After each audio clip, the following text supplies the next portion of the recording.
Good afternoon. It is President's Day, Monday, February 19th, folks. This is the DJ here, DJ Wonder Chrissy, coming at you guys again. And let's put a little humor on this today. Let's see what we got here for you. Love that music. Okay, you ready? Are you ready? Shit. Yeah. Here it comes. Okay, I'm ready. There you go. A little humor there. How about a little more? I think you guys like that so much. We'll give you a little bit more today. Oh, maybe not. Let's see.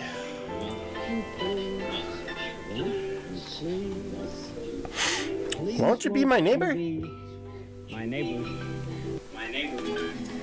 There you go. There we go. We have Mr. Rogers.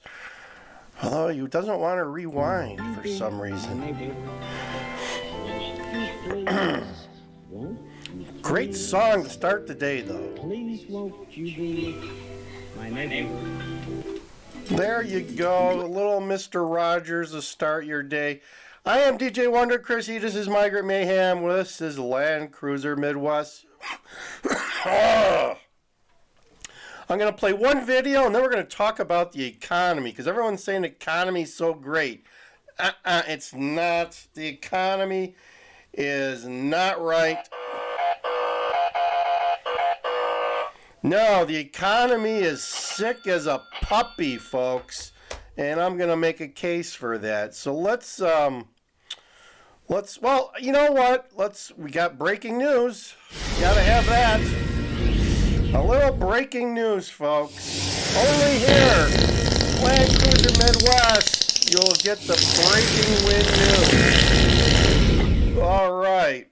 So, there you go. Only here.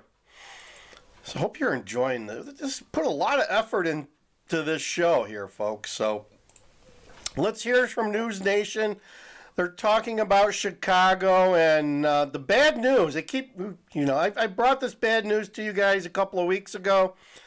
No matter how you slice it and dice it, there's bad news in Chicago and bad news for the migrants all across the nation. There's just not enough jobs for them. And, we're going to talk about that later, but there's just not enough jobs to support all these migrants and their needs. So let's listen to see what News Nation's got for us. Chicago shelters are facing eviction right now and pressure to secure housing. Get ready for the evictions, folks. In the weeks ahead. The lack of rental aid and work permits means that many of the migrants fail to transition out, and they could end up out on the streets, homeless or crowding other shelters. Alderman of the 15th Ward of Chicago, Raymond Lopez, is with us this morning. Raymond's a straight shooter. He's great to listen to. In your ward. Well, my ward, good morning, has one of the shelters that migrants are living in. We have 400, even though the city promised to only put about 200 in there. And we've already passed the 6-month mark with no end in sight. To be perfectly clear, the Johnson administration does not have a plan moving forward because they don't know how many more migrants are going to show up, and they don't know what to, quite frankly, do with the migrants that they have already. And with the state refusing to put more money into assisting in this process. Wow, that is straight shooting. Straight shooting. He comes out blazing with all barrels. Let's listen to that again. 6-month mark with no end in sight. To be perfectly clear, the Johnson administration does not have a plan moving forward because they don't know how many more migrants are going to show up, and they don't know what to, quite frankly, do with the migrants that they have already. And with the state refusing to put more money into assisting in this problem, with the federal government failing to meet the moment and to meet its obligation to take care of those who it's granted temporary asylum status to for the next 8 years. Chicago taxpayers are feeling the pinch. We're seeing it as our public buildings are taken from us our residents and being put to use for housing for migrants. And I think that the frustration is going to reach a boiling point this year, particularly as the Democratic National Convention comes to highlight all the great policy of the Democratic Party, which I belong to, while simultaneously trying to ignore the problem that they've created with a broken immigration system. We're seeing it on the streets of Chicago. I was talking to a member of my team that we're seeing families, moms with little kids on the streets, unlike anything we've seen, even through these cold winter months in Chicago. As you talk to the migrants who have arrived in your community, Alderman, what are they telling you about why they came to the U.S., their expectations compared to what they are now facing? Well, overwhelmingly, a majority of the individuals that came through our borders want to work. They wanted something better. And, you know, I still love the fact that we are the country that everyone aspires to get to. But we have to remember something, that they are basically manipulating the asylum process at the behest of President Biden and Secretary Mayorkas, leapfrog. Manipulation. We'll talk about that in the job numbers at some point, too. A lot of manipulation going on in this economy to make it sound like it's okay when it's not. Over all of those millions of individuals who came here for the very same reason, and are expecting some sort of support, and they're not getting it. They're seeing the harsh realities of what it's like to be in America without any kind of support when you come straight off the boat, as the saying goes. You know, they don't know what to do at this point because they are trying to figure out how to make ends meet. There are a majority of them who just, like I said, want to work. They're not necessarily looking for assistance, and they are being handcuffed because if they try to use some sort of, you know, illegal. You know how the old saying goes, I'm looking for a job but not necessarily for work? That's the migrants. They're looking for a job but not necessarily work. Papers or what have you to gain work, they're going to jeopardize their asylum claim and then be deported because of that. So I think Congress really needs to step in and decide, one, how they're going to address the fact that you have people here on meritless asylum who are going to want to stay, as well as recognize that you still have millions more here who've been waiting for a pathway, waiting for legalization, like our DACA, who've been completely ignored and forgotten by both parties.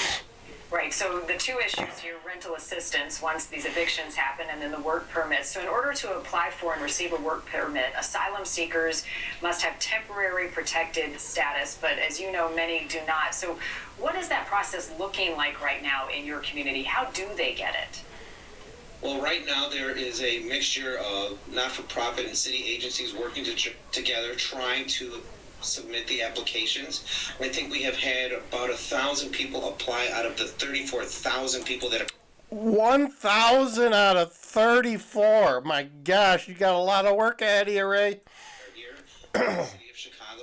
It is a slow and arduous process, and again, it relies on people willingly coming forward to participate in that process.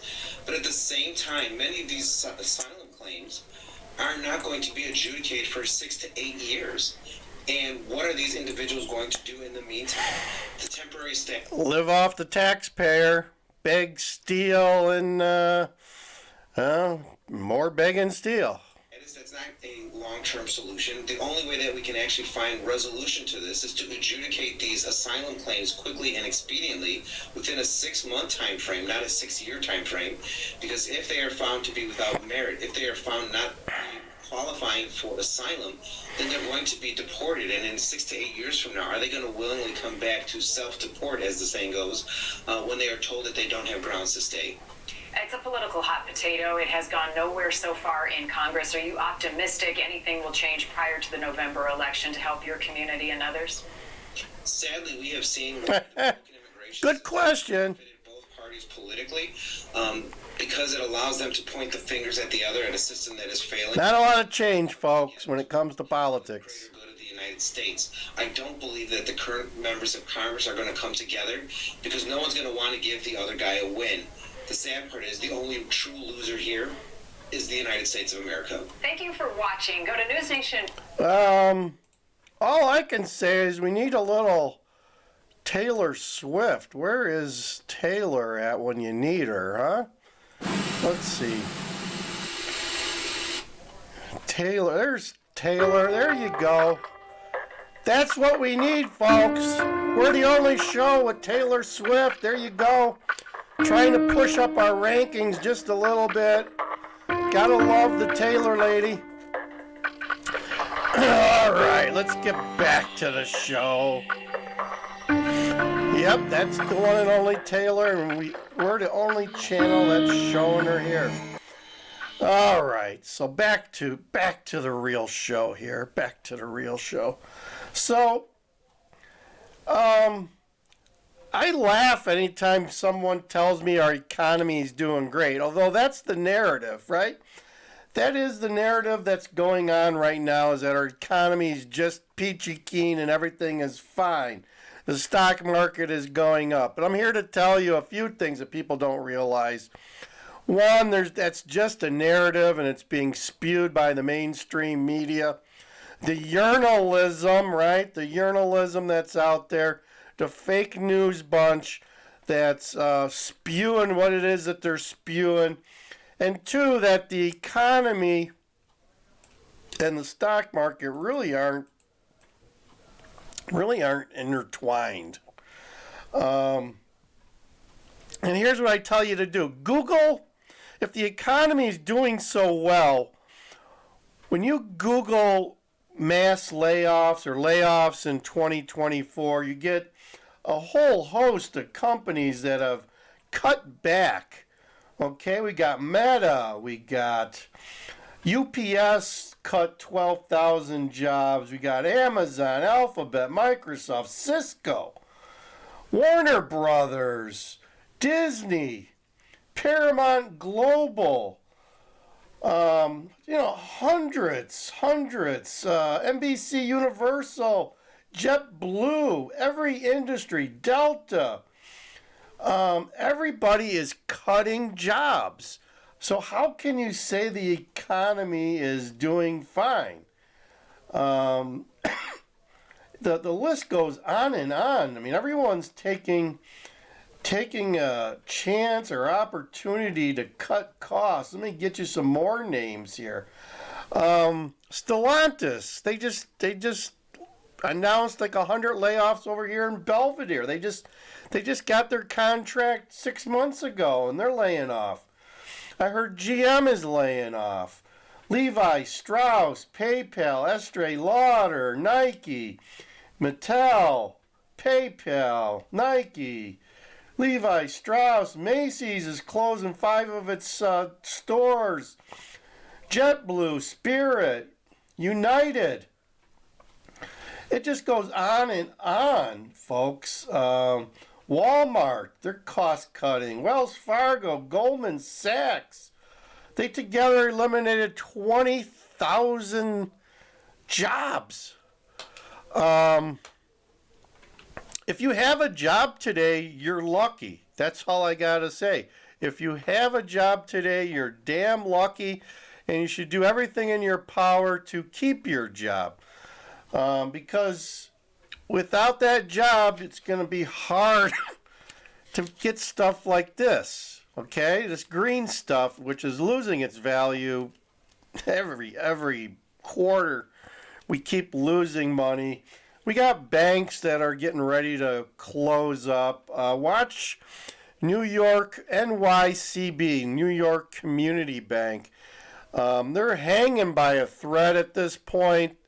They were thrown a lifeline by their management team that went in and bought huge amounts of their stock as the stock has like plummeted 60% in the last year. They're down. They went down from like $15 to $4.50. They're hitting it really low, and they're going to be one of the next banks to go under real quick here. And Jerome Powell even admits it. So if our economy is so great, why is Jerome Powell admitting that there's banks that are going to have to be merged? They don't call them closing. They call them merging. Merging of banks. They put a positive spin on it. He says there's going to be much more merging of banks, smaller banks, in the near future, is like how he likes to put it. So I'm telling you guys, be careful with the economy. It can turn on you at any given moment. And let's face it, large company, and I'm just giving you the large companies. Imagine all the job losses that are happening in the smaller companies that you don't hear about, right? They don't publicize the job losses in the smaller companies. And it's the smaller companies that really keep the jobs humming. Like 60% of the jobs come from independent business owners, the small business owner, folks. It's not the large companies that drive this economy. It starts at the grassroots, small company level. So that's where you need to watch out for. And they're getting crushed. The small business owner is being crushed day in and day out by regulations, by increased interest rates, so they can't get any of this stuff when they need it. And if they can, they're getting charged through the nose at rates that are just unbelievable. And they have no choice but to pass it on to you, the customer, or, excuse me, or get rid of some of their employees. That's normally what they do to tighten their belts and make ends meet. So that's what I have to say to you about the economy. Don't listen to the mainstream media. Do a little research on your own, and you'll find out that the economy is not as healthy and not as robust as you think it is. So let's put a little humor. I mean, got a lot of serious topic there, but let's bring a little humor into this. It's over. We are screwed. So there you go. At least we have that to be looking forward to, right? Let me play that one again. It's over. We are screwed. There you go, folks. This is DJ Wonder Chrissy. Clark, it's the gift that keeps on giving the whole year. Keeps on giving.